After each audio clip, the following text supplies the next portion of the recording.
People who had to wait in line today who were going into the game probably thought this is a big difference than what we had on Thursday with those temperatures in the 80s. It was about 30 degrees colder for today. The good news is we're going to warm things up tomorrow.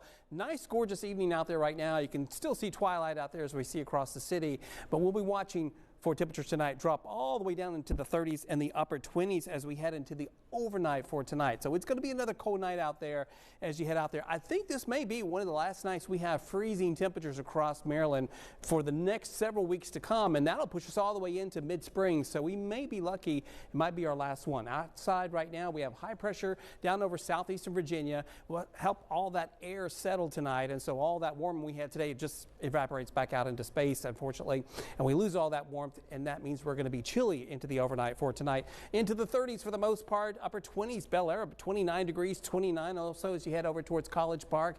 Out in the west, even colder, Frederick could be up into the upper 20s, about 27 degrees. Now, we do warm things up for tomorrow. That is the good news out there. A little closer to home here in Howard County, Columbia, 29 in the overnight, 28 in Clarksville. You head a little further up into parts of northern Baltimore County, 28 degrees in Freeland, 30 as you head to Timonian, and then you head closer to the city, you'll be in the mid-range of the 30s. So the heat island helps keep you just a tad bit warmer. Now, tomorrow as you head out the door, you'll see a lot of sunshine out there. It'll be warmer than today. You'll see the upper 50s. Hey, if you have something that you need to do, go down to D.C. and check out the cherry blossoms. They are at peak bloom right now, so that's a little bit ahead of what they thought where we were going to be later on next week. So now's the time to go. Or you could go to the game as well. Temperatures will be warmer again than they were today. This is the third match there against the Twins, so it is the rubber match. Upper 50s at 3 o'clock, low 60s at 4 o'clock, and then we have even warmer temperatures for the next two games against Texas on Monday and Tuesday. Outside for tomorrow, again, cooler along the water, warmer inland into the 50s there to 60s as you head a little further in.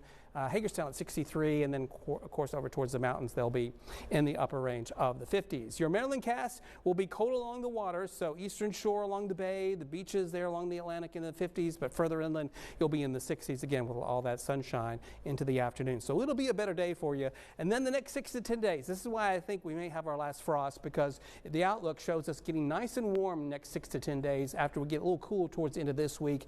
And so I do think we'll keep those temperatures above freezing now as we head into the next 2 to 3 weeks, and that is the good news out there. Here's that 7-day forecast. Again, we have 3 more games to go before they hit the road.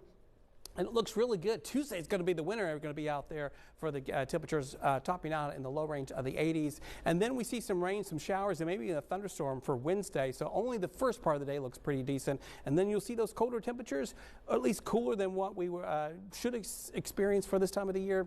But we will warm back up quickly as we head into the following week. So that is good news. And remember, this is Easter weekend next weekend as well.